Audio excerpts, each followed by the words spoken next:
Hello, and welcome to this interview. My name is Beth Martins.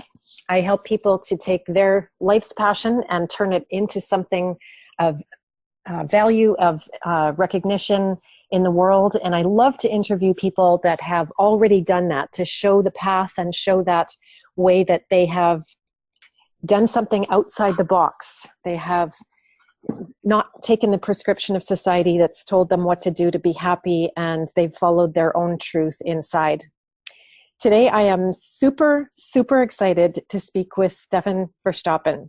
He is an author of several books. He's an amazing artist. Actually, I just found your art on your website as well. He's what I would call a master of history, and also in the art of war.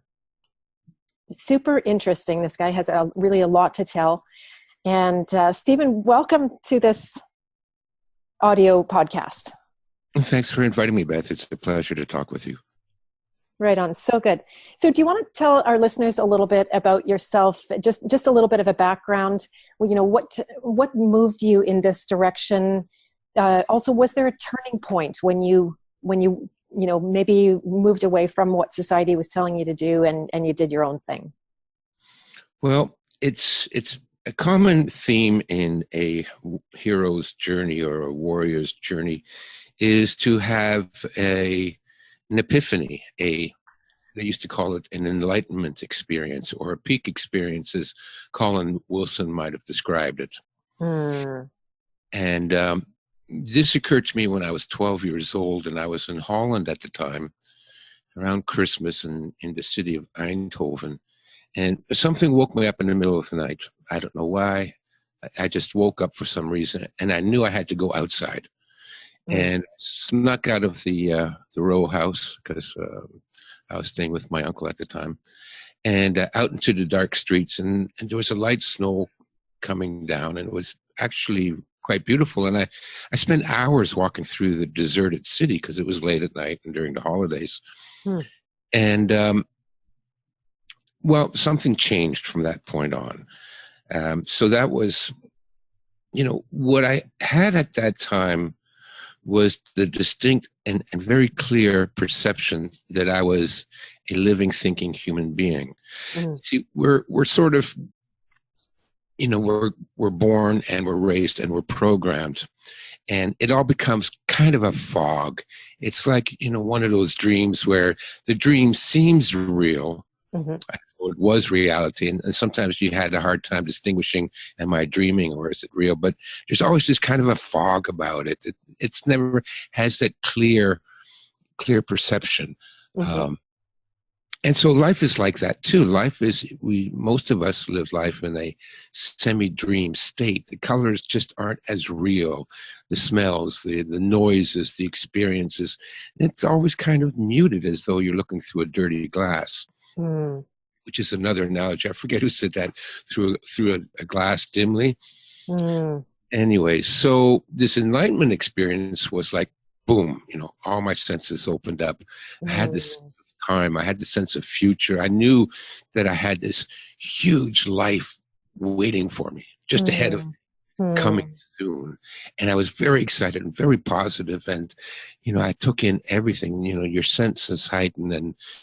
And well, since then, I've been looking to repeat that experience like so many spiritual people do when they're on the journey towards, self-actualization or enlightenment. Yeah. And so that was a turning point. And since that time, I've been interested in the truth and knowledge and self-improvement. And now for you, I know from reading your work, and I know your listeners are on that path. Right. When you're on that path, you live in a parallel universe from the rest of humanity. For people that understand the importance and the need to, what Gurdjieff used to call, work on yourself. Many of the philosophers said the same thing, from Confucius to Plato. Yes. You need to work on yourself. Life is a nonstop program of self-improvement, self-actualization, and trying to live according to what Confucius and the Stoics would call virtue. So when you set out on that path, and like your listeners I'm sure have, what happens is you will now diverge from the rest of humanity. Right. So if you want, when you set out on the path, you want to know what the truth is, even if you don't like the truth. That immediately sets you apart from the great masses of humanity. Most people don't want the truth. Most people, Jack Nicholson, you can't handle the truth. They can't. They can't handle the truth. Yes. So from that point, when I was 12 years old, my life made a divergence, and I've been on this path, which, it mirrors the rest of the world, in the world, but not of the world. And, yes, beautiful. And so that's how it all began. Yeah, amazing. Yeah, so young you can see those things. And then, was there any turn in your later life? Because I know you and I have some things in common from past discussions around having worked in the Marcom world, the marketing communication. For anyone who doesn't know what that means, were you really like not buying into it, but just working in it, like you said, not of the world at that time? Or was there another turning point that happened? Because you're not doing that kind of stuff anymore, right? No. Well, I did that because I'm a writer, and writers tend to be very poor. Most writers don't make any money at all. And so when you want to prostitute yourself as a writer, you become a publicist. So I first became a publicist. I worked for one of the biggest publicist office here in Toronto, the Gino Empri, and any of the old timers knows him. We had a fantastic clientele, Royal York Hotel. We had the Cage Foix Theater, and Wow. Honest Ed's account, and we did everything from Playgirls of Canada Playboy edition, right, to the Buddy Holly story, and we also had a lot of movie star accounts. What's his name? The pot smoker, the drinker, the singer, Willie Benny. Wilson? No, Benny. No, not Benny. Anyways, I don't remember all the names of the movie stars, but it was a very prestigious account. But I just did it for the money. Yeah. I'm not impressed by movie stars. When I was younger, I used to date a movie star.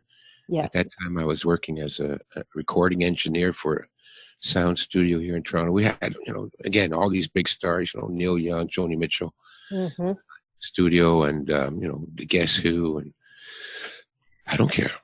Right. Like I like their music, or I don't like the music. That's one thing, but and that has carried over, to be honest with you, in all facets of my life. If somebody has a PhD behind their name, I'm not impressed. I don't care. It doesn't mean anything to me, because I know how many idiots there are that have PhDs. So they might be smart, or they might be one of the many idiots that I've met. The college professors. I did some lectures at York University and U of T here. And I met a lot of college professors, and half of them were just morons. I'm sorry. It means nothing. What it means, all these degrees and status symbol. And again, this is typically a Stoic attitude. Stoics do not care about your status. They care about your character. So if you come out and you have all these, awards on the wall, and you wear an expensive suit and a Rolex watch, and all these things that, signal status, a Stoic doesn't care for that. A Stoic would rather sit down with you for half an hour and discuss life, and then I can tell what your character is. And, all those little badges of honor don't make a person with character. Beautiful. I totally agree with you. I was in that same position where we were doing some pretty, I'll say sexy accounts and bringing very high level, very well-known women to Winnipeg, specifically with a lecture series that we hosted. And Right. I remember the time then we were kind of towards the end. I think it was the third series of 5 and 6 women at a time. And I don't know if I should say her name. I'll get in trouble for this, but maybe I won't say her name. So she came through, and by that time I'm a little bit bored and I'm a little bit disillusioned and I'm a little bit like, okay, this is another job to handle. And like the response that I got from her, just she was sensing that energy, and it really actually woke me up to shake that off. It's not a good place to be either. Right. But that you could tell how incredibly incensed she was by my lack of like, oh my God, this is so amazing to have you here. And, like she just couldn't take it. She absolutely couldn't take not being adored. And so it was like, okay, yeah, it's such a see-through world that on the other side, it looks like there's so much juice there. But when you're in it, you realize it's actually so empty. Yeah. Yeah, you have to experience it for yourself. It's the same thing with martial arts. I spend a lot of time going around from club to club looking for fights. I just wanted people to spar, and nobody would let me. You see it in the movies, but you go to a karate club and say, listen, do you mind if we have some, a friendly sparring match whenever you're available for 10 minutes? No way. Nobody wants you in there to spar them, right? Yeah. So we started having friends over to the house. We had a swimming pool and a big backyard, and we would spar in the backyard, and anybody wanted to come over, put on the protective equipment. I mean, this wasn't, no bloodshed or anything like that. It was just a friendly, hand-to-hand combat. Nobody was getting hurt. Nobody ever got hurt. I've never hurt anybody in a sparring match. Mm-hmm. I'm unconscious a couple of times, but not in a bad way. I hit a nerve cluster and it just went down, and it didn't hurt them, but it just, if you hit a nerve cluster, it'll send a signal to the brain, and you'll pass out for about 30 seconds. Right. Righto. So we used to get these guys, and before you sparred them, everybody would be yippity yap running their mouth. I'm black belt this and this, and studied that, and I can kick this high, and I can do this. And boy, oh boy, the more they talked, you realized the less good they were. Right.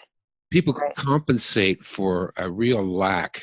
It's the Dunning-Kruger effect. Those who overrate themselves tend to be really poor in performance, and those that underrate themselves tend to be really high in performance. Mm-hmm. So the minute I heard some guy talking about the deadly of the deadliest, blackest of the blackest arts, I already knew I can't fight at all.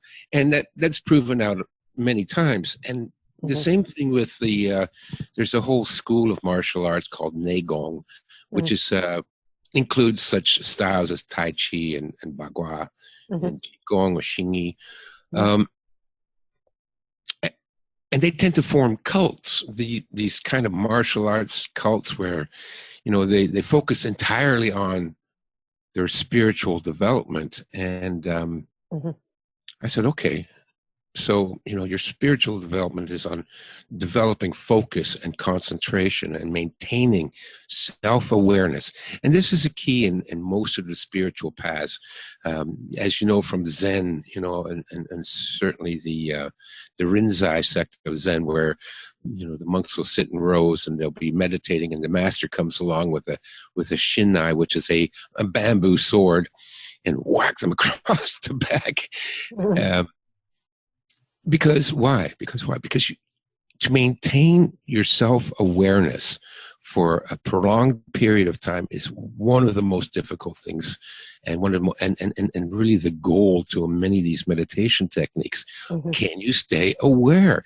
Are you here and now in the body, fully aware of everything that's going around you, not only looking outwards and seeing the world around you, but simultaneously looking inwards and assessing your own emotional excitation and your own body readiness and posture and, the look on your face, things like that. So it's like a divided attention.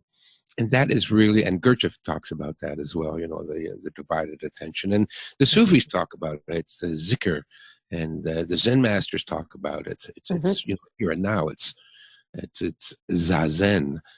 So this is the key spiritual development, that you have trained your, it's not just mind, because mind is a part of it, but it's mind and body, that you have trained your mind and body to maintain that calm. You are the eye in the hurricane. You are the, you maintain your balance, yourself during whatever storm engulfs you.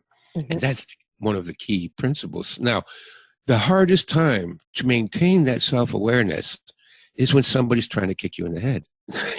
Right, exactly.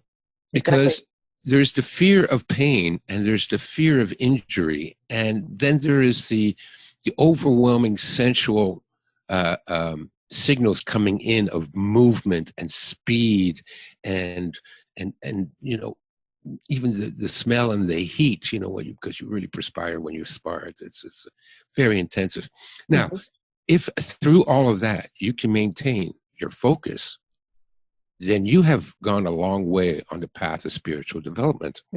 So with these guys that, spend a lot of time meditating and doing their Tai Chi, if you ask them to spar, I can tell within 1 minute whether or not they have lost their zazen, because they'll blank out, and you can sense it. It's I would say you can see it in their eyes, but it's more than just seeing with your eyes. It's more of a sensing where they are.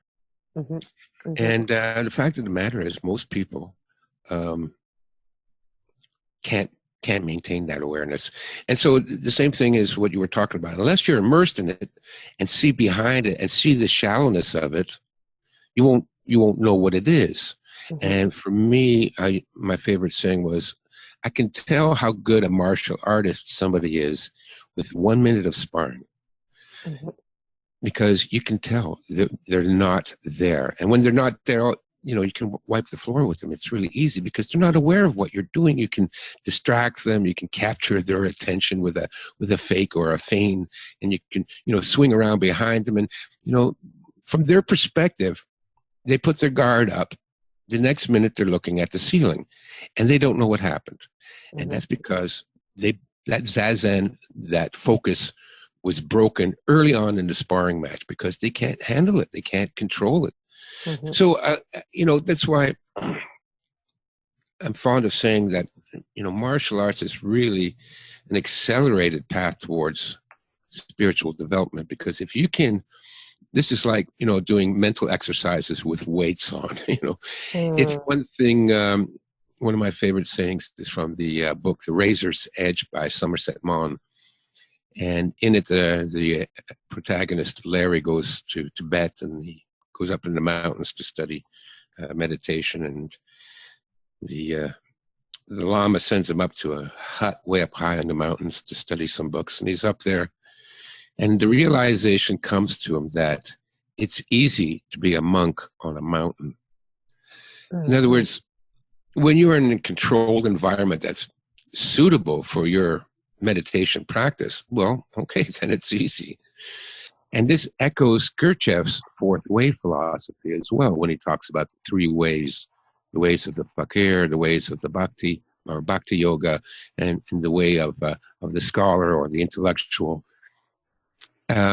Usually those spiritual paths require you to join a school or a monastery out in the country, where you can spend all your time, focusing on developing those specific skills. But the fourth way is a little bit more difficult, in that you have to develop all 3 spiritual techniques while living in the real world, while having to earn a living, while stuck in traffic, while,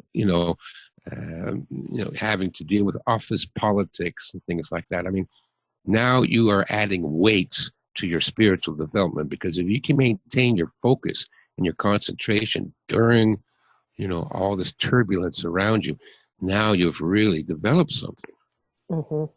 Beautiful. Yeah, I used to teach meditation and yoga as its own thing. Yoga kind of, no, exactly. Just a little bit of a story to relate to that. And what I've noticed is like, yes, you can go sit in the cave, and then there's a certain, peace might come into you. You might gain some energy, you might gain some clarity. But now the way I work is to actually be with people, like you said, who are taking on this, and we're definitely talking warrior archetype here, because as my audience knows, I'm a big fan of archetypes, and it's speaking loud and clear through you, which I know you know already.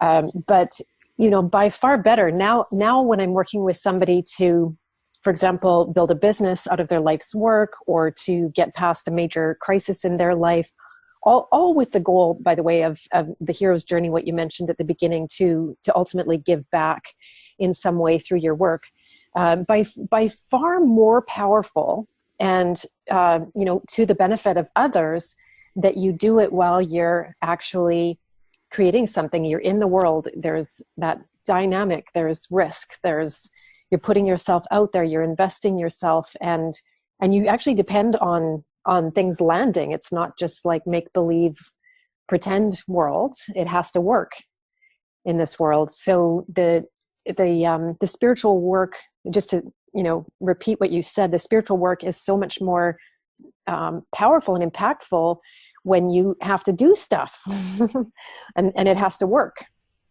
Yeah. Right.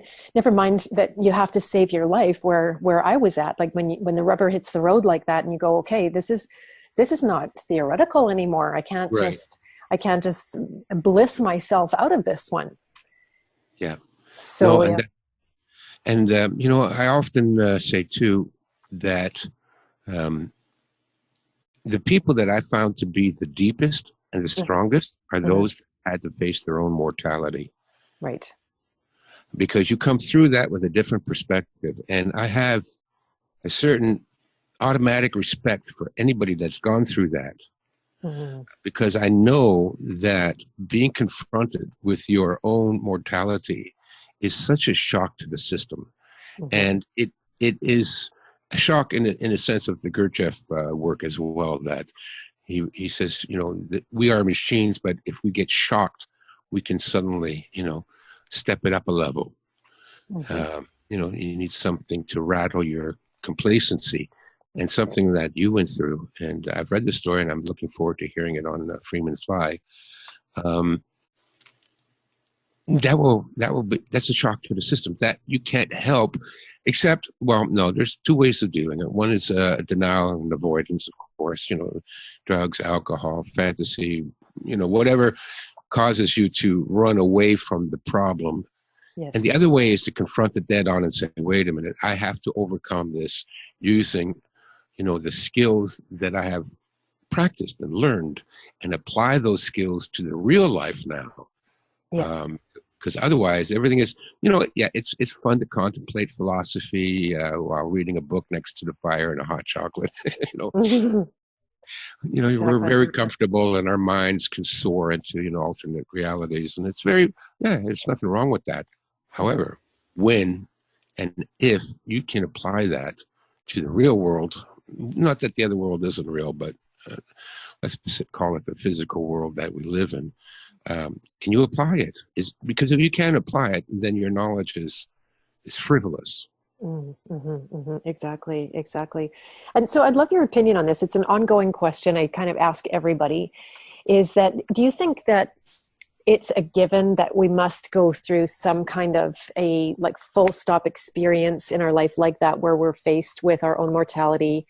Or can we, through this warrior energy, can we bring it on ourselves, right? Where you actually go and invite someone to spar, and you get into that much more risky, high awareness situation where you have to work through it. Do you think we can do it to ourselves, or are we really at the mercy of hitting that, chaos, crisis situation? Well, listen, a crisis is suffering, and I'm not a fan of suffering. I never advise. Gurdjieff always said, the key is purposeful suffering. Okay, so there is purposeful suffering, and the Stoics do the same thing. Like, as a Stoic, I will, go out in freezing weather without an overcoat for half an hour, really uncomfortable. You know, Mm-hmm. I don't like it, but on the other hand, it acclimatizes you to, you know, a little bit of uncomfortableness. You know, it's good to be uncomfortable once in a while. And Right. stoic and people that follow the Gurdjieff path.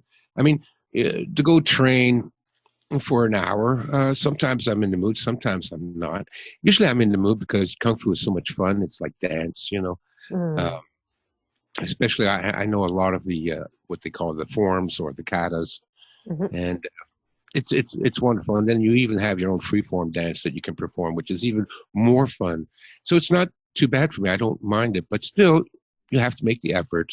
You're going to sweat and exert yourself, and that is a form of suffering, but it's intentional suffering because you're doing it to become stronger and healthier. Mm-hmm. Mm-hmm. For life to hit you up the side of the head with a crisis that you did not bring upon yourself nor ask for, I find it a little bit cruel. But Mm-hmm. life is cruel, you know. That's the way the world is. Mm-hmm. You don't need it, Mm-hmm. and I believe 100% that you can do it yourself. Uh, Mm.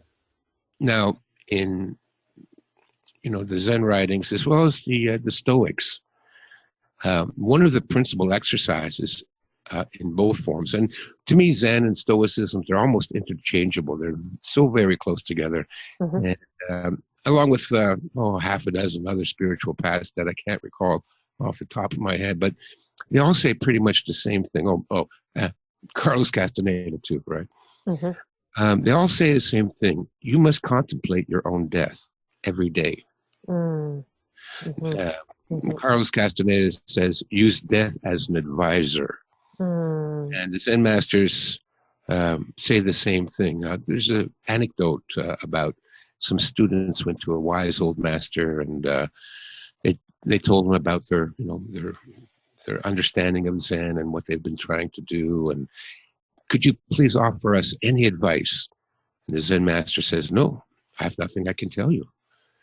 So disappointed, the students decide to leave. And just as they get to the door, the Zen master says, oh, wait, there's something. You're going to die. So contemplating your own death is a very common or spiritual exercise. And what it means is not to be morbid, Mm-hmm. but rather to judge your life, understanding that at some point it will all come to an end. Mm-hmm. And what it helps to do is reorganize your priorities. Yes. So, do I have a gold Rolex watch? No, I don't. Mm-hmm. I have a canoe. So in my hierarchy of priorities, the gold Rolex watch means nothing. Yeah. I'm not going to take it with me when I die. It gives me no pleasure to put a watch on my wrist. I don't care if anybody thinks I'm a rich man or a poor man. Mm-hmm. However, my canoe, allows me to commune with nature. And, if there was the last day of my life, I think I would want to spend half of it on the canoe again. Mm. So by using death as an advisor is to cut through the triviality of life. We tend to worry and get caught up in the small details and nuances of our personal conflicts and our desires and our disappointments and all this minutia. But in truth, if you were to die tomorrow, you're not going to wake up. You're going to go to bed tonight. Tomorrow, you're not going to wake up. Now, what's important? What is important? Yeah. And so long as you can always say that to yourself, what is important, knowing that I'm a mortal being and will soon be gone from this planet, because the Stoics also say you got to remember that life is really short. Mm-hmm. They say that all the time. Mm-hmm. And, yes, it's good to know that. You don't have forever to contemplate your navel. Yeah. Got to be, and then that brings us back into zazen and the zikr and the here and now, because if you don't have eternity to contemplate the trivial and superficial, that means you have to contemplate or be aware of the reality at this moment. And again, once again, we've come full circle to that self-awareness, and again, death can aid in that, or the contemplation of death can aid in that. So you can absolutely create for yourself. And it's a daily exercise. It's meditation morbadum or something like that. I forget the Latin for it. Mm-hmm. But you just have to think, yeah, what if I die? Mm-hmm, mm-hmm, mm-hmm. Beautiful. That's a great answer. And that's really what I hold out for. Because, I'm happy to deal. I've got a good history in dealing in my own crises and getting to the other side. With my father, when I worked with him in the marketing world, that was his specialty, was crisis communication. And now when people come to me in that state where it's a little bit of a do or die, like one of my last clients was given a year to live, and all of a sudden it is like, okay, things got to change. This is a full stop moment, and I'll do whatever it takes, was his attitude. Now that's a beautiful thing, that do whatever it takes, because the resistance was almost, there might have been like 1% resistance, where people who have the luxury of feeling like they've gotten, they're not facing their death, which is a lie. They come up with a lot of resistance, and they can move slowly and not get results. But the ideal thing is like what you're saying, to be the warrior, to ask yourself the hard question first, like, what if I don't survive today? How am I going to reprioritize, like you said, what I'm going to do with my time? Also, it just reminded me, I had a teacher in India, for better, for worse, not promoting him, but he said to us one day that, ask yourself what you're going to regret on your deathbed. Right. And so we all sit there contemplating with our mouths holding open, and then he answers for us, and he says, that which you're regretting right now. Huh. And it was such a beautiful reframe that I held on to that constantly, that question, like, what am I going to regret? Am I going to regret this on my deathbed? Yeah, I am. This cost me my time and my energy. Yeah. But yeah, go ahead. And that's, again, using death as an advisor, or contemplating your own mortality. Yeah. It's a nice way of putting it. And it looks like that's a really good, helpful little anecdote to use. But we're back to using the death as an advisor. And if you face your own mortality every day, and your priorities are straight, then you don't ever have to worry about your regrets, because you will have solved them already.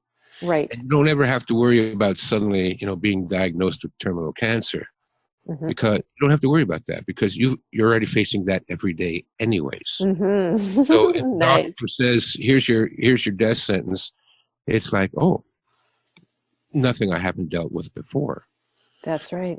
And that's partly, the purpose of the warrior path. There's, it's contrary to the much of the New Age thinking, especially that horrid book, The Secret, where so long as you think positive thoughts, the world will just go that way. I remember I was invited to speak to a women's group up at the cottage and here in Ontario. And I went up there and I began talking a little bit about the need to develop, situational awareness, which is another way of saying self-awareness. Where are you? What's going on around you? Yeah. And one of the women had got triggered. Now, this was 30 years ago, before we had things like trigger warnings. But anyway, she got triggered. She started yelling at me, "You are the devil." Just like my husband. It's the same thing all the time. That's not the way the world works. We should just be able to think happy thoughts, and we never have to. This is the danger of that kind of thinking, Yes. And then they extrapolate on that. Well, if you get a cancer diagnosis, it's your fault because you weren't thinking enough happy thoughts. Right. So this, and I remember meeting my wife's hairdresser, and she had read the book and she's really excited. And I said, well, she said, wow, because I'm going to go live on an island with talking dolphins. I said, okay, and unicorns,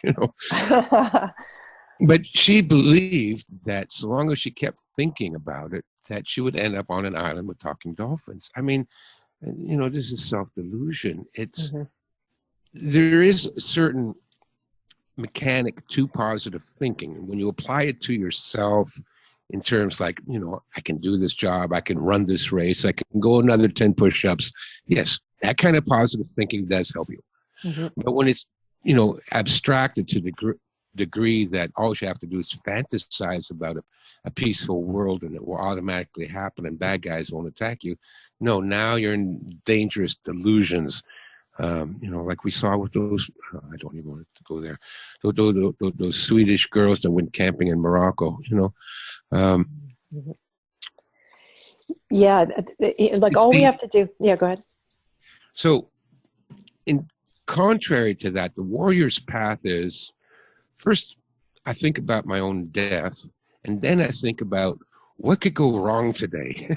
So yeah, this seems contrary to all the positive thinking, but the thing is, when you think of everything that goes wrong, you automatically prepare yourself to deal with what could go wrong.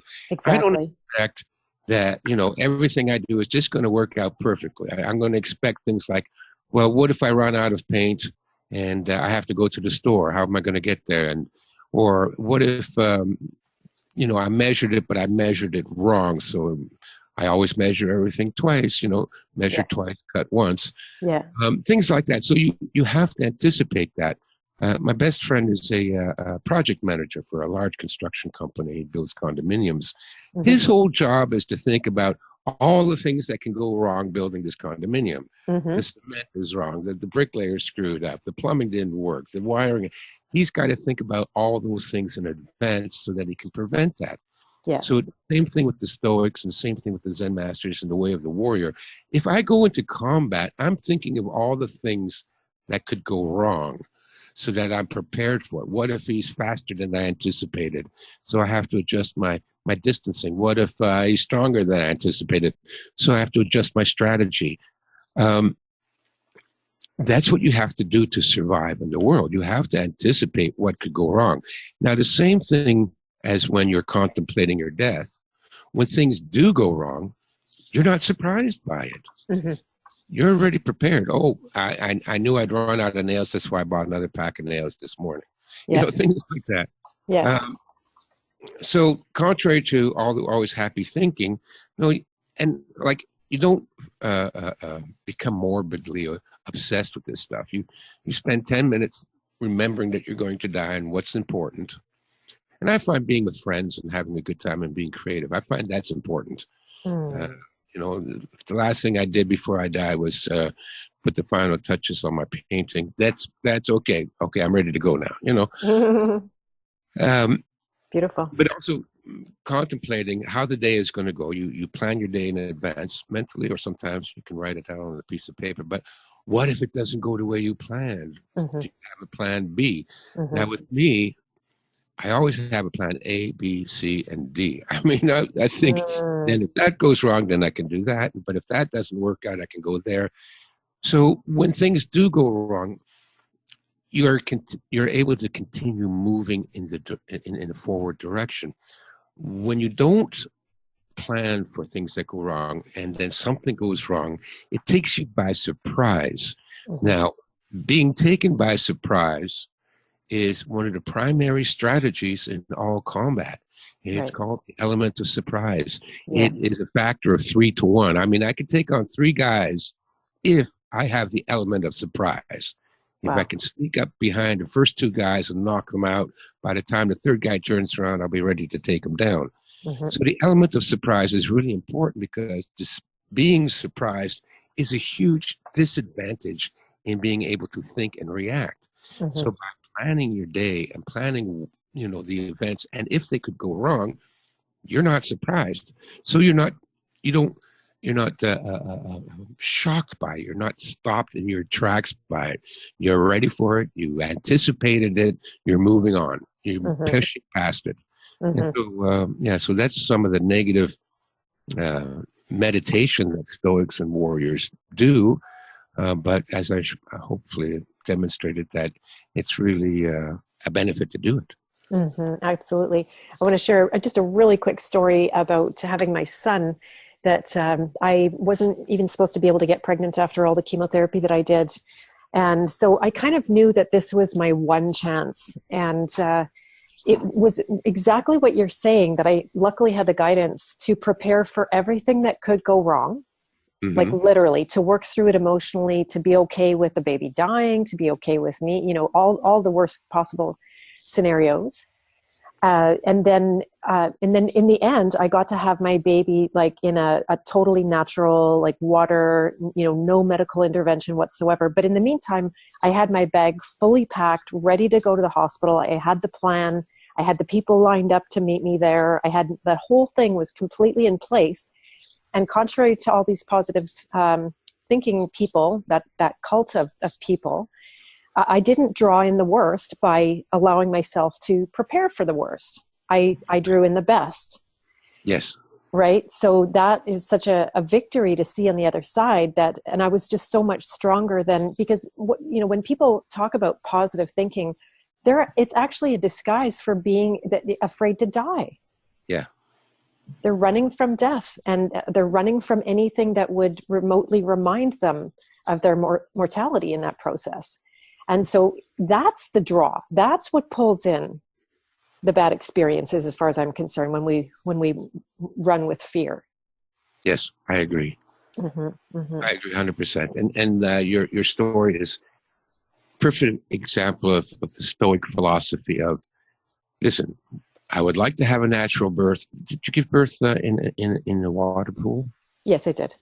Wow, that's awesome. Yeah, it wasn't that romantic, screaming all the way, but it was perfect, right? Like there was absolutely nothing wrong, not a hitch. Just things went beautifully. I actually was fired by my midwives, because they were not warrior enough for the process. You know, if I could just call it for what it is, they were scared. Yeah. And I was willing to work through the fear to have the best possible outcome. And then it just all worked amazingly. It was such a great example of a warrior approach, like you're describing. Yes. Yeah. Beautiful. Yeah, I think and that's a perfect example that you were prepared for every eventuality. Yeah. So you weren't, in emotional turmoil and fear. You've already faced the fear of having a difficult pregnancy, and you've prepared for that possibility. So now your fear is gone. Same thing, and that's why I think the warrior philosophy is desperately kind of needed in our society today. Right. Because the society has gone so crazy, and we don't have the luxury anymore of fantasizing about a perfect world. We have to live in the world that we have. And the world that we have is often very cruel, and it could be violent, it could be dangerous, and it's mostly madness. So what's going to pull you through all that? What would pull you through? Happy thoughts? The happy thoughts won't save you. And again, it's different. If you apply positive thinking to yourself, what was that, Dale Carnegie or something, the power of positive thinking. That works, sure, that works. Stay positive, I agree. But if you think that your happy thoughts are going to change the laws of nature, forget about it. It doesn't work that way. You can change your body chemistry, you can change your own psychology, but it can't change the world at large. That's it. We still have to work within the world at large. And in order to do that as happily and successfully as possible, you need a warrior's attitude. Yeah, exactly. Well, this is the very basis for the journey that I take clients on. And it's the hero's journey. My version of it being that, we want to stay in this kind of like innocent bliss bubble where, we just want to kind of be one with nature. We don't want to look at anything that doesn't suit our ideal of what nature is. Like, we don't want to look at the corruption, the violence, the, famines, the starvation, whatever madness is going on in our world. And that doesn't even scratch the surface. And we actually have to get betrayed. Like, we have to allow ourselves to see. And that's how I came to your work, Stephen, was letting myself finally go, okay, like I can't run with blinders anymore. I can't I know it's bad out there, but I actually have to look and see what I'm dealing with, because otherwise it's just this like, fog of anxiety that rules me from the unconscious. And, there were people that came into my life that had been firsthand affected by some of the worst possible violence on earth, the worst possible, unimaginable, actually. I can't even repeat it. No. And so finally I know somebody, and I can't look away anymore. It was somebody that I worked with, someone, was close to me. I felt like I was being a champion for them, helping them to a new place. And then I started to just go down that rabbit hole and see this world for what it is. And I came upon your work and have such admiration for how boldly you face that truth, and then turn around and actually are helping people to, like, you got on a call with me for more than an hour one night, just, because I was on the brink of, okay, like, now what do we do? How do we act now that you see what's going on? So what's your, I know you can't give all your advice, and I'll let the listeners know that Stephen has like a ton of books and resources and materials. It's actually a gold mine. I can't believe how cheaply you're offering it right now. As if I ever became your business coach, I'd definitely get you to revalue all that stuff. But you're incredibly generous with your work. And I think to me, it's so clear how you want better for humanity, like in a really selfless kind of a way. Do you want to talk about that aspect of your work? Well, it's, I prefer the term noblesse, oblige, which is a French term. It's the obligation of nobility. But what it means is that, listen, I've had a good life. I'm a big, strong, healthy guy. Yeah. I've got a pretty high IQ, not genius, but not. I'm up there. I've always been pretty healthy. I've been good looking when I was younger. Very active and all that. So it is beholden upon me to give something back to the world. And I do that in as many ways as I can. Like, I remember, yes, you contacted me on Facebook, and we had a nice conversation. I'm happy because I know you're a seeker for the truth. Excuse me. And if, I can spend an hour with you and that would, make your life a little bit happier, then I'm happy to do that. Why not? I don't watch TV, so I got lots of time. Turn on the TV set, and I do that with everything. I teach Kung Fu for free. I teach the blind. I teach kids. Most of the time I don't charge for it. It's in other things I do too. Like you said about being betrayed by nature. I love nature, yes, but I'm very realistic about nature. I spent a lot of time. I used to be a canoe instructor, or what we called an out-tripper, and I taught orienteering at the conservation park. I worked on a farm, and where I live now is close to. I border this little creek, and I have every animal in my backyard just about every day: owls and birds and coyotes and well, last summer I had these chipmunks, and I was training them to jump in my hand to get their treats, and it was so cute, like they I would come and sit at the picnic table, but here come the chippies, and they jump in my hand, have a snack, but then one day they were both gone. Now I know what happened.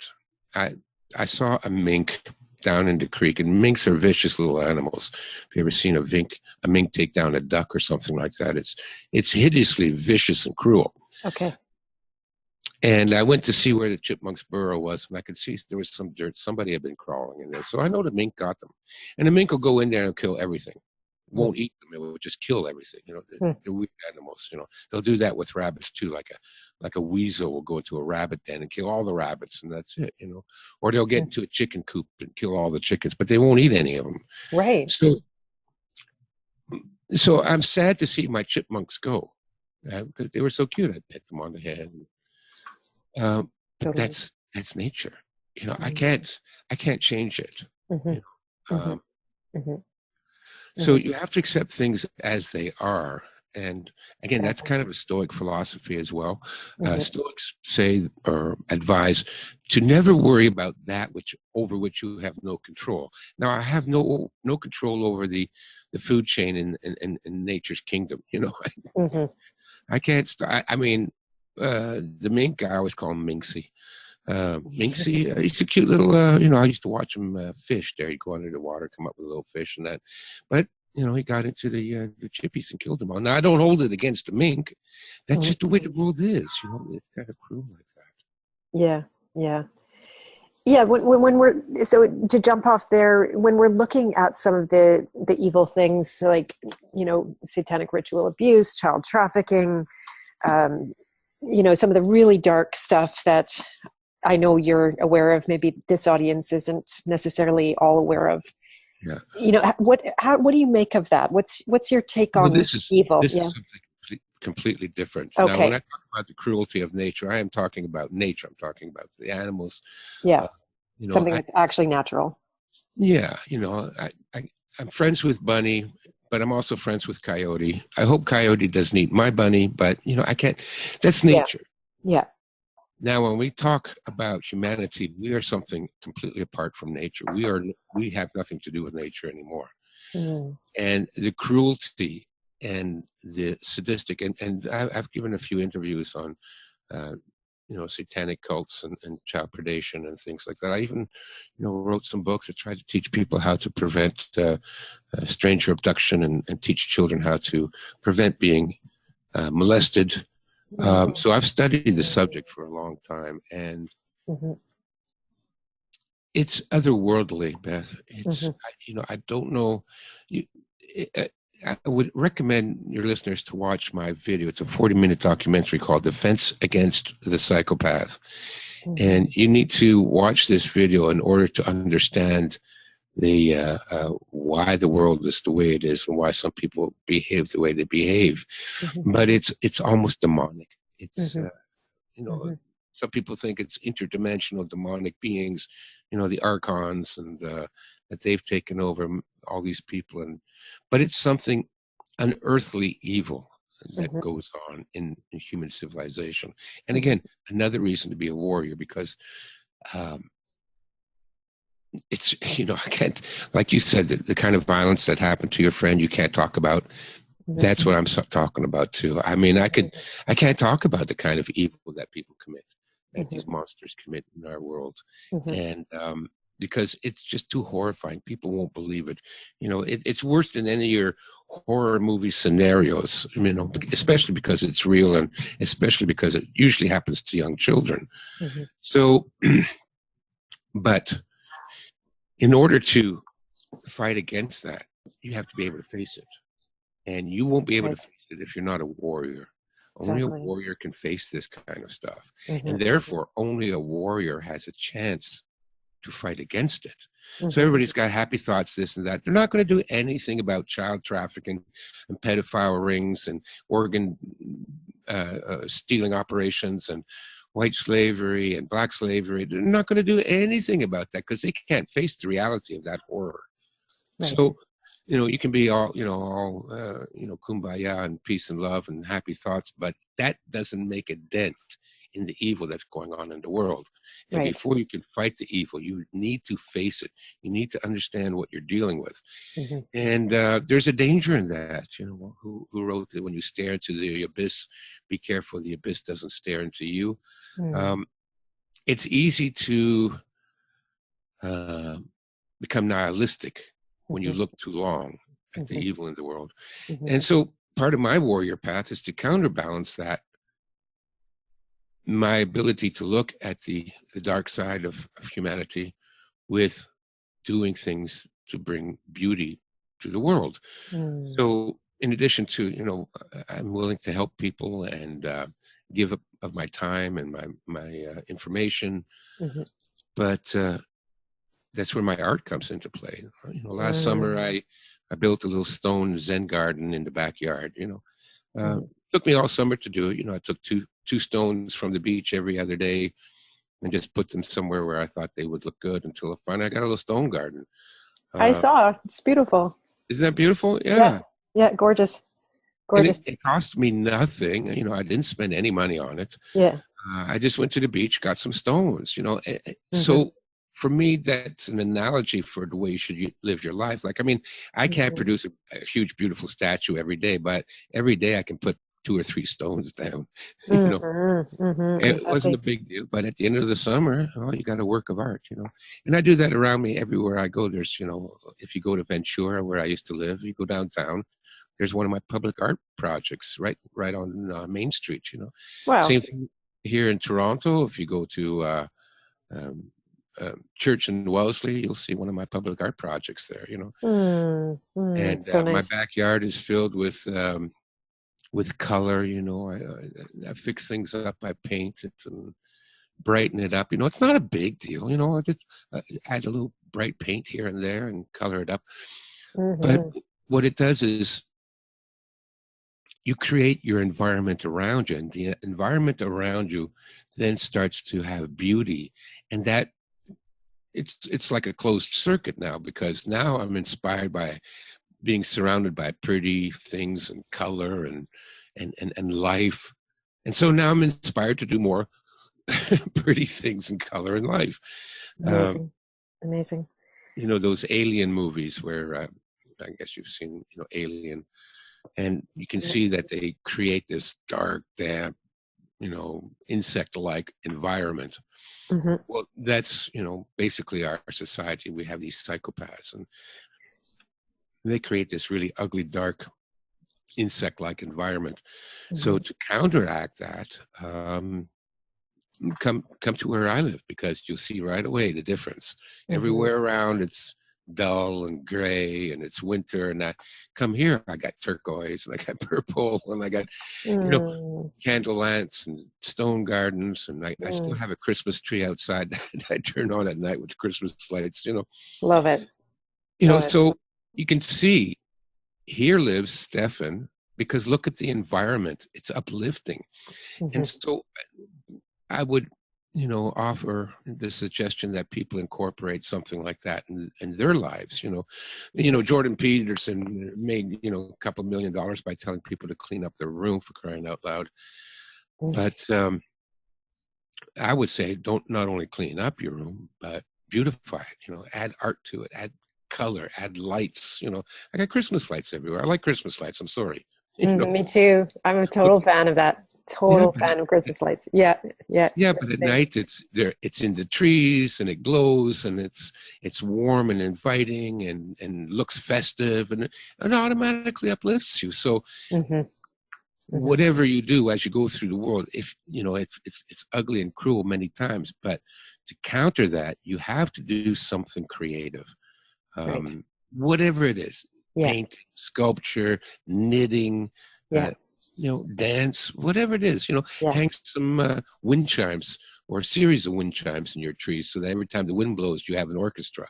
You know, Mm, whatever mm. it takes, add some beauty to your environment, and that will help you get through the world as well. Amazing. So you're speaking so clearly through another one of the archetypes that I feature on my version of the hero's journey, and its name is the lover. It's on the other side of that warrior work, and it's also on the other side of what turns into nurture, a very caring energy. And all of that allows you to graduate into what I consider to be the soul. And that really is the place where you turn around and you say, okay, like I'm taking on this fight here. Now what? Right? And now I see how bad things are. Now I'm doing my part to look after others in the way that I am wired to.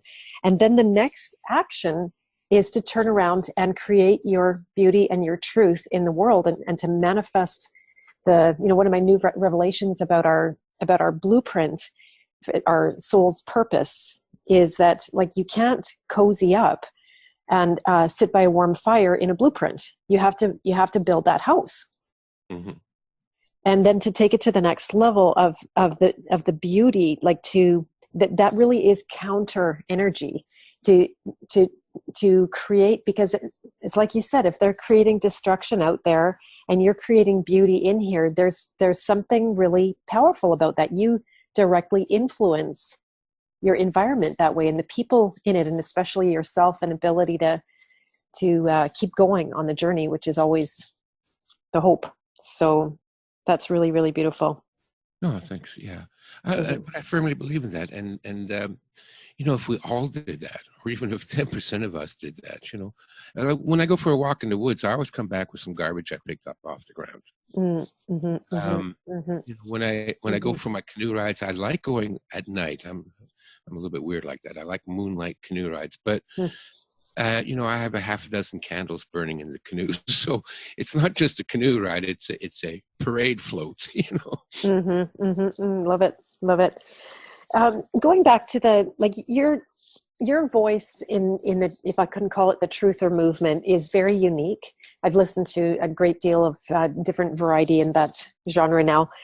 And the one thing I notice with you is that you just come out and say it like it is, to not even just like the bold-faced truth. Your stories, the way that you tell them, like specifically the how it's going to go down videos, Mm, that would have been something that I would I would literally have just turned off and turned away. I would have done that. Like, don't fill my head with these terrible images. And you were projecting into the future. You're projecting what could happen. So you're actually manufacturing the worst case scenarios. yes. But because I had prepared myself to that point, I'd already seen a bunch of the worst. I let myself listen to your work. I let myself take it in. I let myself see these scenarios that could play out in the way that you predict. And I think you're very right on about it. And all of a sudden, what happened to me as a result is I got into action. I started preparing for something that before, when I was just like trying to avoid looking at it, I could never prepared for it, because that would have meant like I'd have to actually admit to myself what's going on. Right. And I went gun shopping. I told my kid what we were doing. We gathered up, probably not done yet, but we gathered provisions, and we put together a safety emergency kind of kit. And there's more to do. I've got a plan about building a piece of land and creating a community there. That's my end game that I really want to. I'll join in on that. Yeah. Please, Yeah. absolutely. Great idea. Yeah, and so when it comes to that, there's that fine line, right? You want to get out and shout from the rooftops about what you know and what people can do instead. And yet there's this incredible dissonance. So like, how do you resolve that? Do you just kind of say, like, screw the people who have dissonance, I'm going to be there for somebody who's awake? Or like? Yeah. Well, I try to travel a fine line. From the Marcom background, Mm-hmm. I could think of ways to sell it, but I don't want to sell it.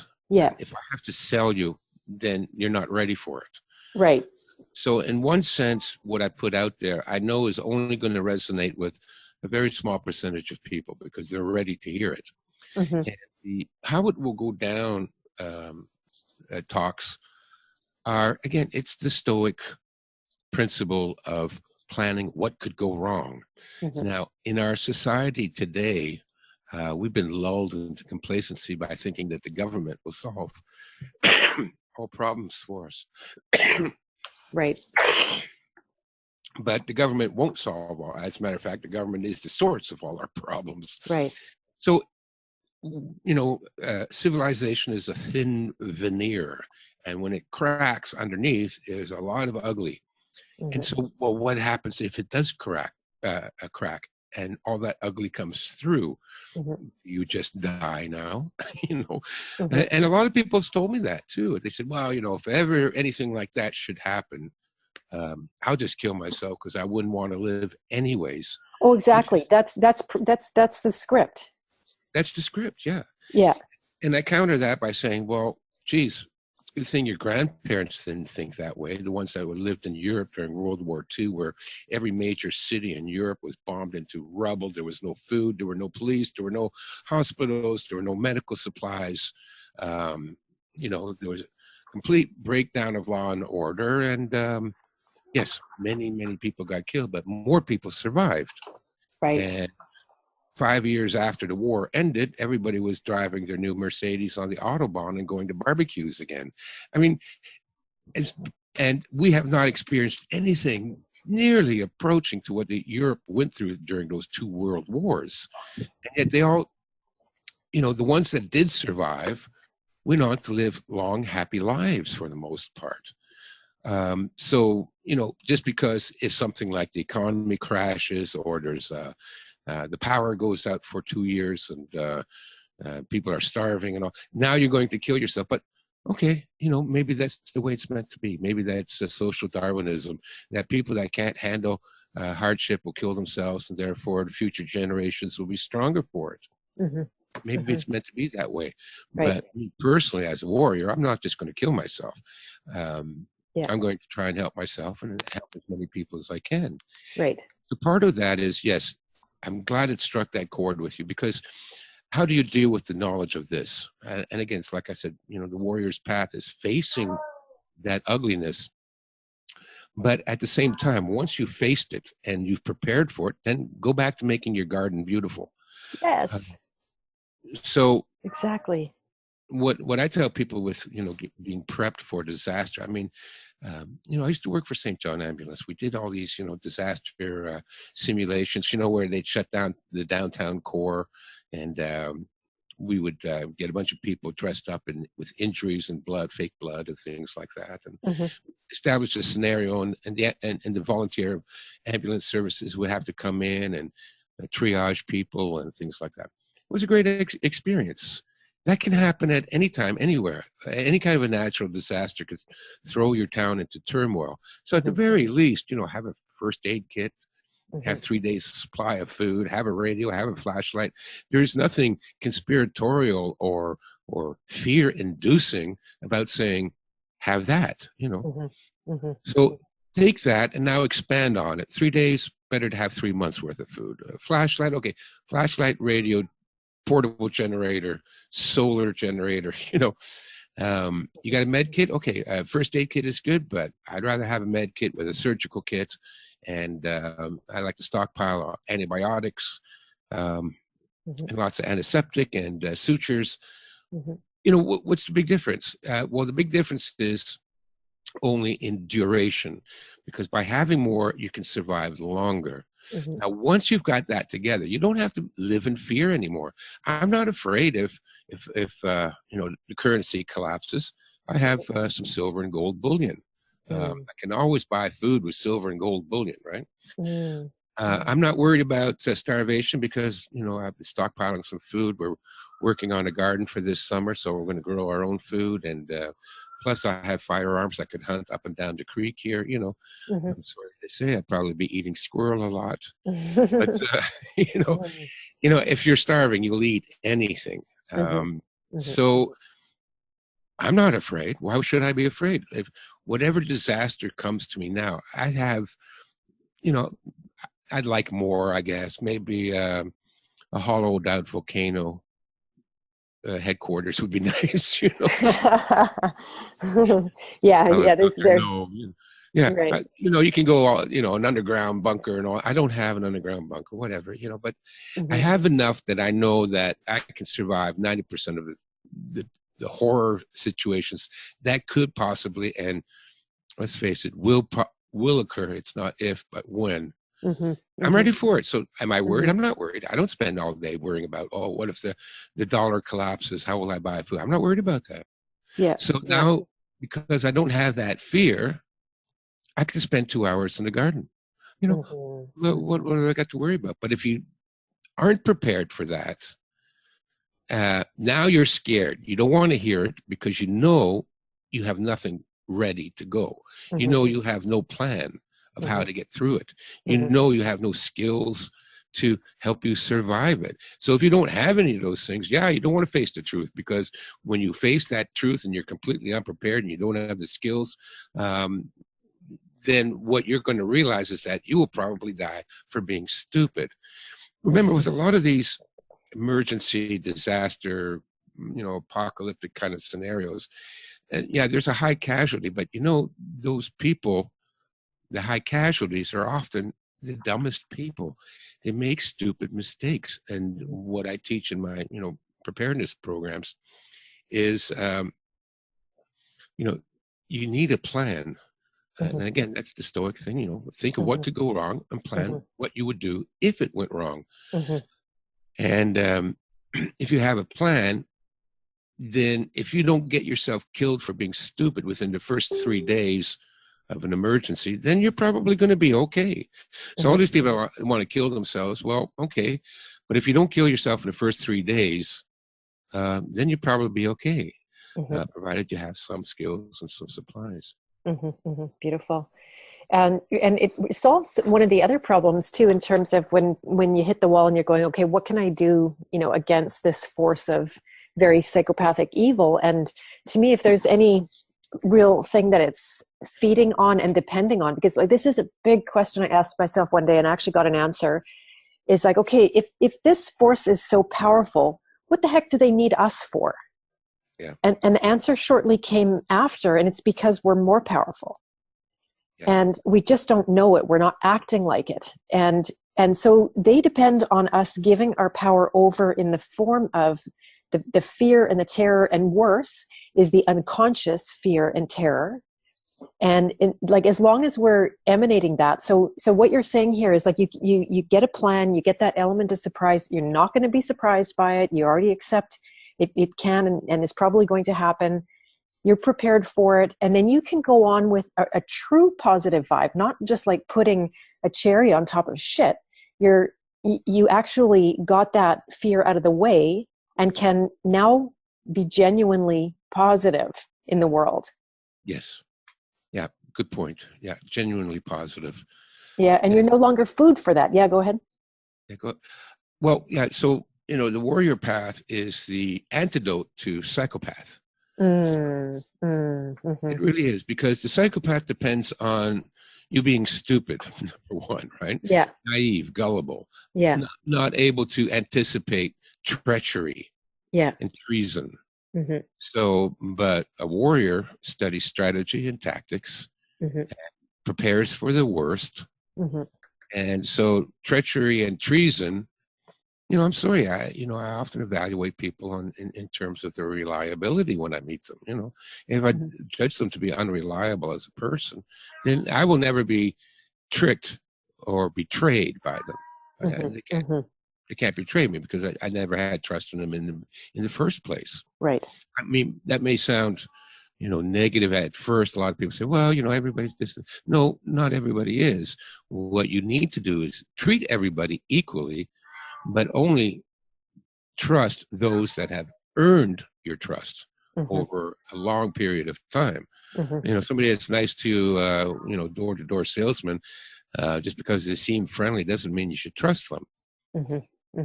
So a warrior, of course, is shrewd and cunning, and therefore shrewd and cunning won't work on him. A warrior is also brave. You have to overcome your fear. And in my book, The Way of the Warrior, there's a chapter called Overcoming the Twin Demons. And the twin demons is fear and pain.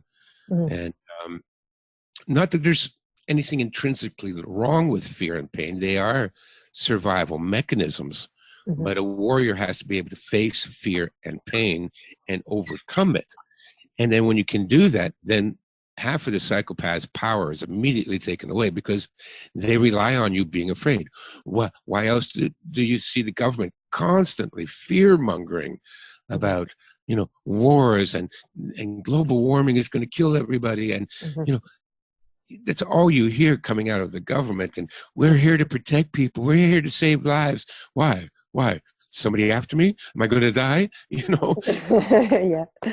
That's all done on purpose. That's why all these politicians, every time I hear, Justin, first thing he always says, well, we're here to protect Canadians. No, you, Justin, protect Canadians? I wouldn't trust you to walk my dog. How can you possibly protect Canadians? But it's to imply that you're in danger. Be afraid, it's the persuasion, it's the brainwashing, it's propaganda, the way they do that. But all the propaganda is aimed at making us afraid. But when you're a warrior, you're not afraid. Listen, you may feel fear. Difference.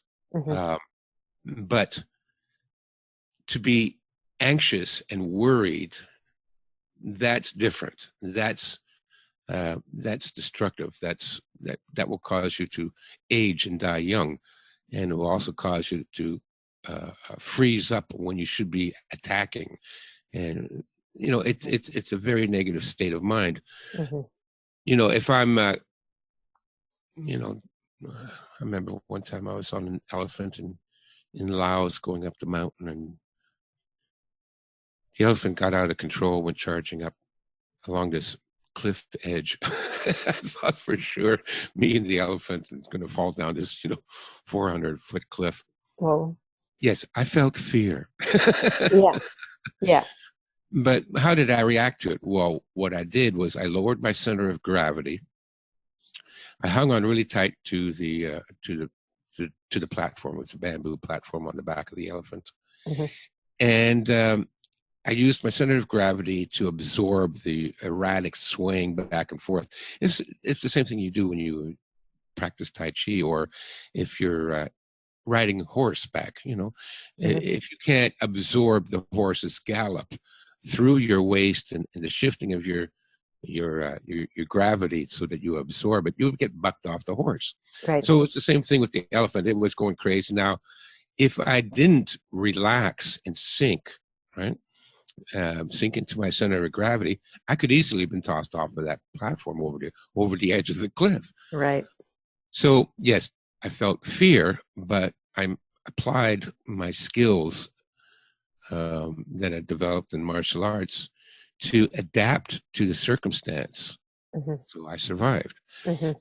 So again, this is the warrior's path, but being a warrior is what will enable you to overcome the anxiety and the worry and the fear that the psychopaths induce, so that their power over you is significantly less. And finally is critical thinking. A warrior assesses the world according to the way it is, not the way he wants it to be, or he or she. Yeah. And so, there's a lot of things I don't like about the world, but I can't turn my head from it. I accept it for what it is. And when you're able to do that, the psychopath's ability to control your thinking is over. Because they can't get to you that way.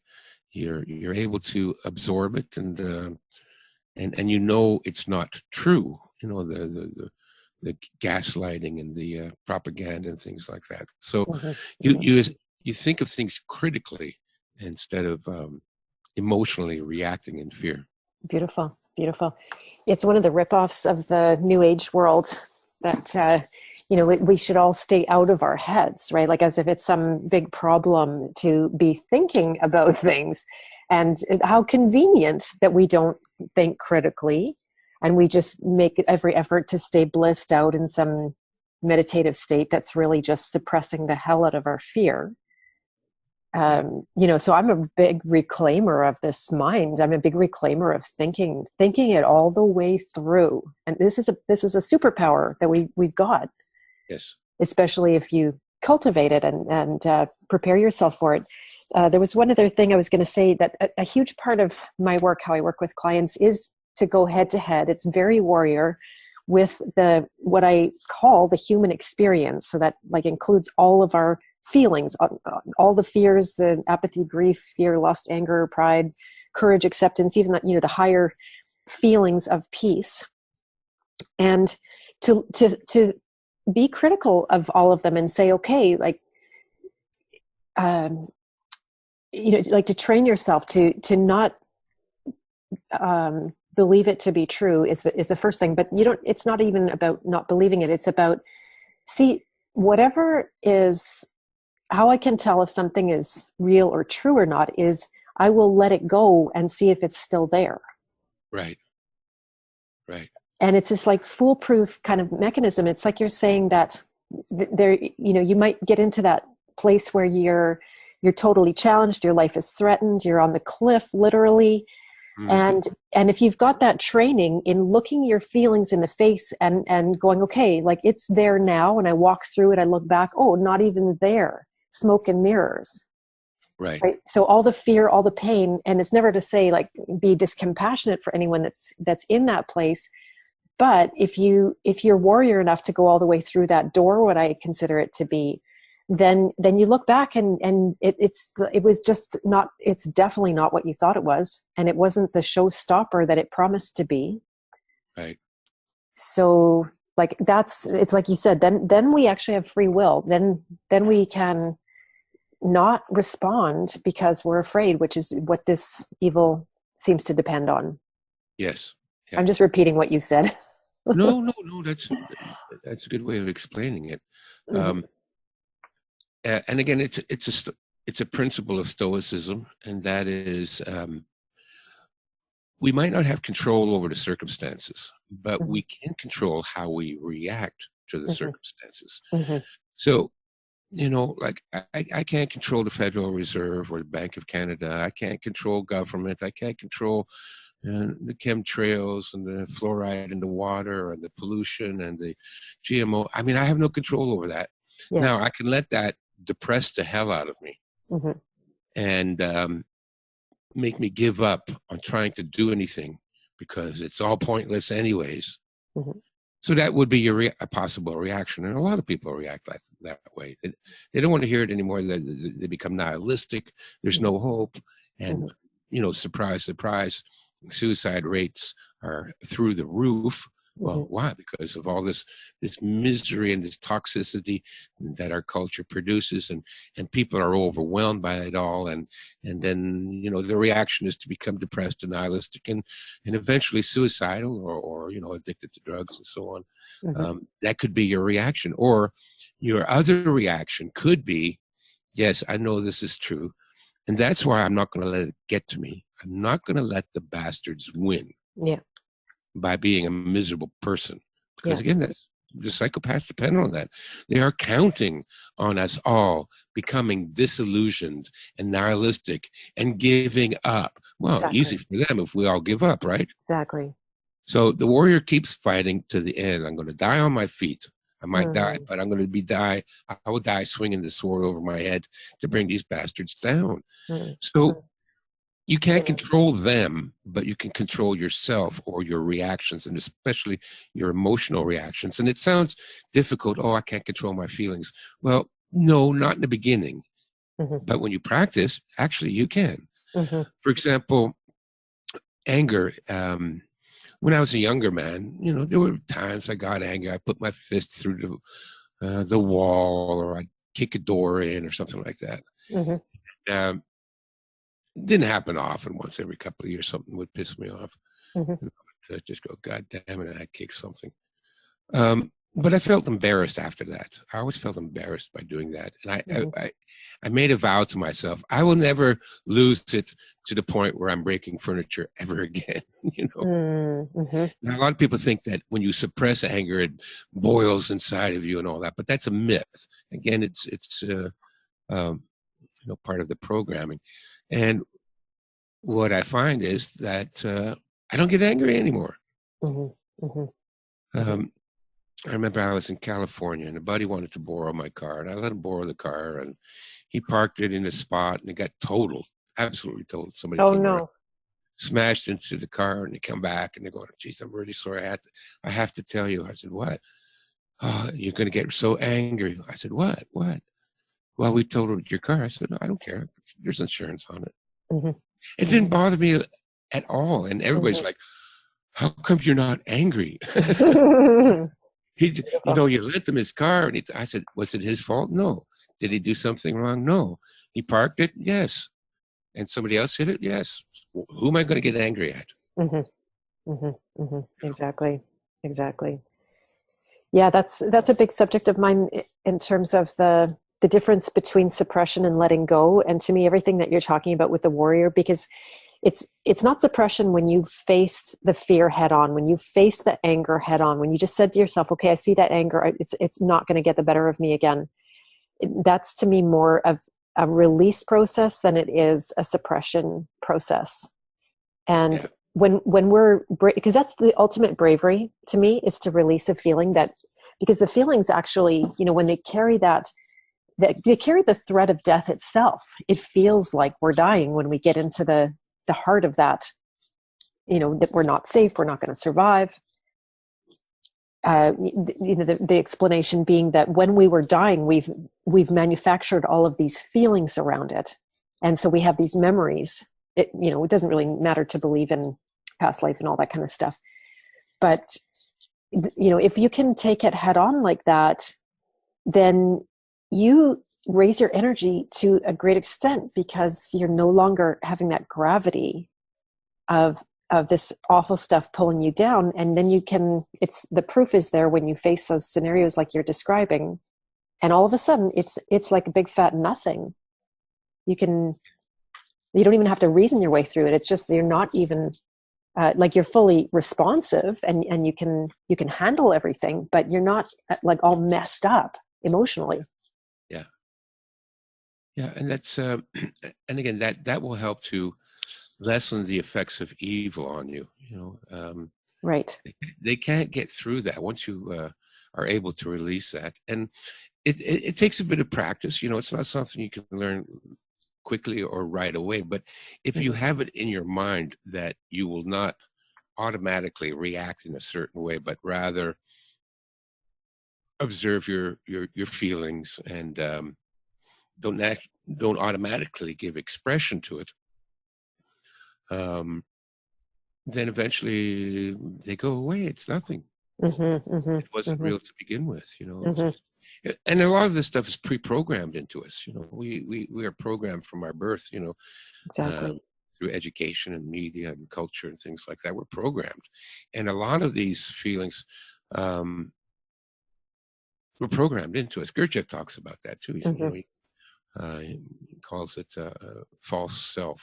And, this is the self that was taught by movies to, in culture and TV and things like that, in the education, to react and behave a certain way. It's not really you. It's the false persona that you present to the world that was created by countless hundreds of thousands of images and snippets from books and music and things like that, that all sort of aggregate into a personality that you think is you. Exactly. And, but most of the time, it's just a software program that got downloaded onto your hard drive, the hard drive of your being. And that software program might be benevolent. I don't know. Maybe if you were raised in a healthy environment, but most of us aren't raised in a healthy environment. We're raised in this world, which isn't healthy at all. And so a lot of what we think is us is not really us, but it's a false construct, and it has no validity in and of itself. So if you can see through it, it disappears. Now it's gone. It's not going to affect you anymore. Yeah, that's it. Exactly. So that programming is something that is so amazing to get mastery over, and to start seeing what is the program. Like the best example recently that I've shed a major program, especially over the course of the past year, and now in the course of the past weeks, like so crystal clarity has come into the whole feminist movement. And I think we'll probably make this the last topic we dive into. Hopefully it's not too big of a one to introduce now. No problem. But, so like you would have heard me say, and frankly, I have to go and take it all back now, that I wished women would take over the world. Right. And I owned this. I thought I was like and I was saying this before anyone was saying it in my world anyway. And really when I look back now, all I was an early adapter of the global agenda. Yeah. Right. The whole feminist thing. And frankly, like, I love and adore women. I've worked with many of them. I do want to support them. I want them to be financially powerful. That none of that has actually changed, but making women powerful and ruling the world, that is the death of humanity. Yeah. Like, and it's because the flip side of it is disempowering the masculine. And that's what we've seen. I saw a sign of Lenny Kravitz on International Women's Day. He put a sign on his chest saying something like, I need to be taken down in a way and like, let women take over. Yeah. It was, I wanted to barf. Yeah. Well, I'm no fan of feminism. I think it's a poison designed to destroy family and destroy women and destroy our culture. Absolutely. Exactly. It's a tool. It's a strategy. It's a weapon Yeah. And well, what a surprise, because feminism does disavow the masculine, and the masculine is typically the way of the warrior, the way of the hero. That's the masculine. Not Exactly. women can't be warriors. That's not implied at all. Yeah. Women can have all the qualities and characteristics of a warrior. Yeah. Um, but feminism doesn't promote women warriors, that's for sure. It No. promotes whiners, women whiners and complainers. That's what it promotes, you know. Right. And Right. warriors, you know, the old saying, never complain, never explain, is a pretty good um, rule to go by if you want to be a leader. You don't explain yourself to everybody, and you don't Mm-hmm. complain about everything, you Mm-hmm. know. Beautiful. Um, they've turned women into whining bitches. Yeah. Well, Mm-hmm. why? Because it's easier to destroy civilization and control people if people don't have a warrior ethic. It's the Yeah. warrior ethic that fights against that. And so it's no surprise that, you know, with the soy boy revolution, I mean, I Yeah. watched these videos of them interviewing people on campus, and not that I have anything against gays. You know, my roommate was gay. I had another roommate that was a transsexual. I used to live in San Francisco. I know Mm. all the gay jokes. Yeah. But all the men look gay to me now. Mm-hmm. I don't see men anymore. Very seldom. Mm-hmm. The soy boy thing. They're all, you know, they look so weak and they act so effeminate. Mm-hmm. Well, who does that benefit? Well, it benefits the evil psychopaths that run the world. Yeah. Because the only people that give them a hard time are warriors. A warrior is not going to sit down and shut up. Mm-hmm. And that's what they hate. So a warrior's going to stand up and speak out, which we all should do in our lives to everyone around us. Anytime you see injustice and lunacy, well, you know, you don't have to punch everybody in the nose, but you can open your mouth and Mm-hmm. object to it, you know, point Yeah. out, you know, that this is wrong, you know. Yeah. It's bad to have sex with underage children. Is that so hard to do, you know? Mm-hmm. Mm-hmm. Mm-hmm. But Exactly. so yeah, feminism is definitely it's one of the strategies to destroy the masculine principle and the warrior principle. If everybody's busy whining and complaining, nobody, because the one thing I never see feminists do is protest all the wars. Look at, you know, they're running around screaming about mansplaining and manspreading and the, you know, the supposed difference in income gap. And, you know, there's not enough women directors, not that there's never enough women lumberjacks. I've never seen a woman lumberjack. There's not enough women CEOs and all this complaining and whining and women's marches and all that.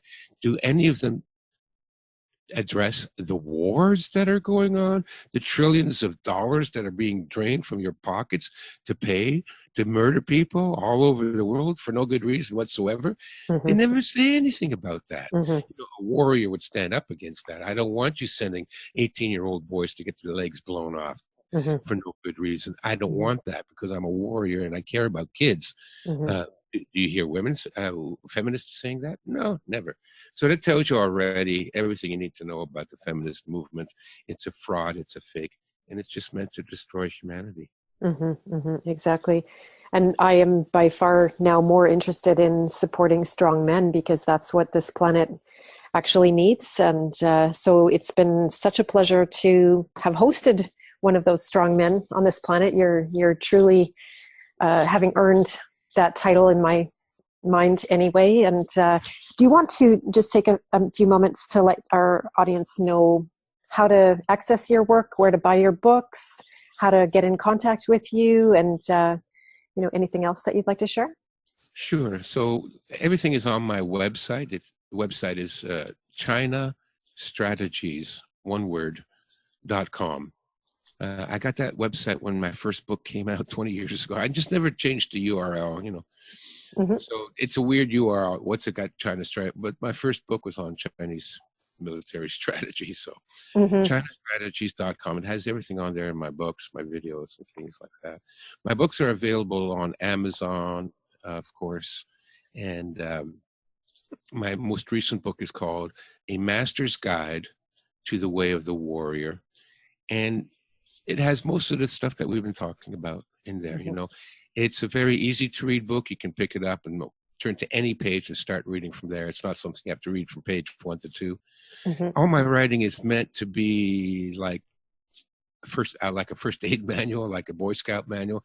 Mm. Nothing is written in the first person.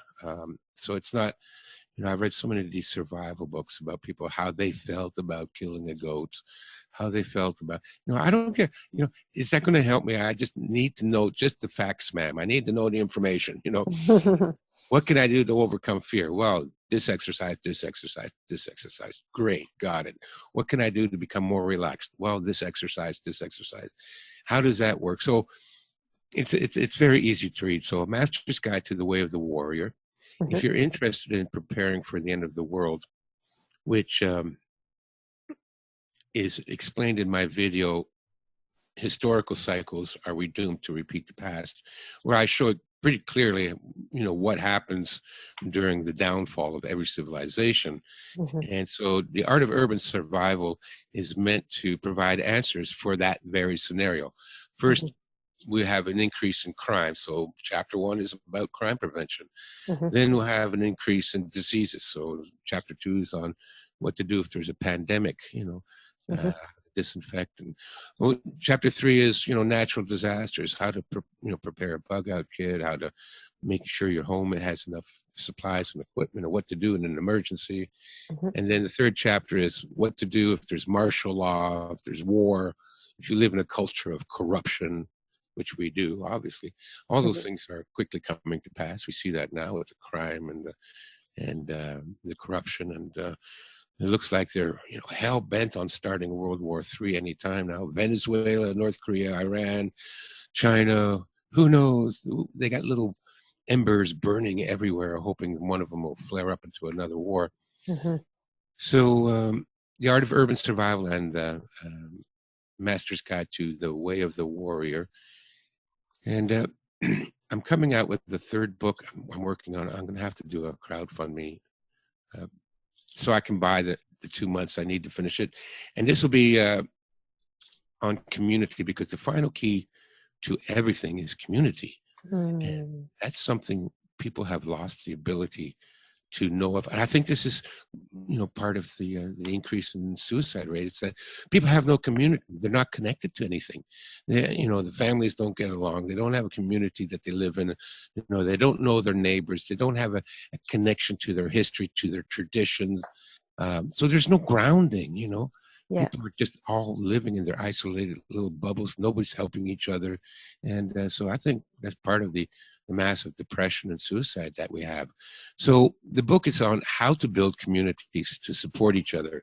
And this would take everything from a support group, say victims of child abuse support group. You meet once a week, every 2 weeks, you talk to each other. It's a great benefit. You feel like there's people that understand you and that you can get along. And it goes from something as simple as a support group to something like a buying group. Now with hyperinflation, pretty much, I every time I go to the grocery store, I'm going, what? It's up again, But if you form a buying group, you get 10 people together, you all buy your groceries together, you're going to save 30-40% on your food bill. Why not work together to save that kind of money? All the way to things like if people want to homeschool their kids, I recommend nobody send their kid to school. What a nightmare. But who can afford to stay at home and homeschool their kids? But what if you got 6 neighbors or 10 neighbors, and you all pitched in a little bit of money, and you rented a room at the church in the basement, and you also turned teaching classes there. By supporting each other, you can do this. So far, I have a tentative name, the Community Survival Plan, because it helps you to survive everything, from depression and substance abuse to economic hardship, and even you can form a group that would support each other during the collapse of society, during a major event. If you can work together with a half a dozen people that can support each other with food and medicine and moral support, and somebody else to watch the house while you sleep, huge benefit, huge advantage in surviving to come. But we don't know how to do that. Yeah, divided we fall. Yeah, divided we fall. Yeah, no, that's brilliant, and a very natural culmination to your work, which I hope it's not the end of it, but for everything that you have created. I do highly recommend that you go and check out chinastrategies.com and pick up those books that Stefan is talking about. I know I now own, and I actually ended up printing off the Art of Urban Survival, because it's got so much valuable information in there. You're absolutely bang on about community. This is the only hope, really, I think, for humanity. It's why I do what I do. Yes. And so grateful that you're out there doing what you do. It's a beautiful, beautiful thing. Thank you, Stefan, for joining me today. Oh, you're welcome, Beth, and thanks for reaching out to me and having me on your show. Total pleasure. All right. Well, no doubt we'll be talking more. And when I get that piece of land to grow on, I'll let you. You'll be the first to be invited. Yeah. No. So good. Have a beautiful rest of your day. Thank you, everyone, for joining me. My name is Beth Martins. If you're in that position where you're wondering how to create through your soul, that's in an authentic way, that is going to be the antidote to the nastiness that's going on in the world, and you have ways that you want to help people but don't know how to walk in the world in a way that's really truly valued for that, then please do visit me at bethmartins.com. Send me a message from there. You can find me on Facebook. I know Stephen is in on Facebook and Twitter. All roads lead to Rome, so we would love to hear from you. I know Stephen is very responsive, even though he gets backed up with a lot of messages. He's actually super noble at returning and connecting. So thank you very much, and I look forward to seeing you on the other side.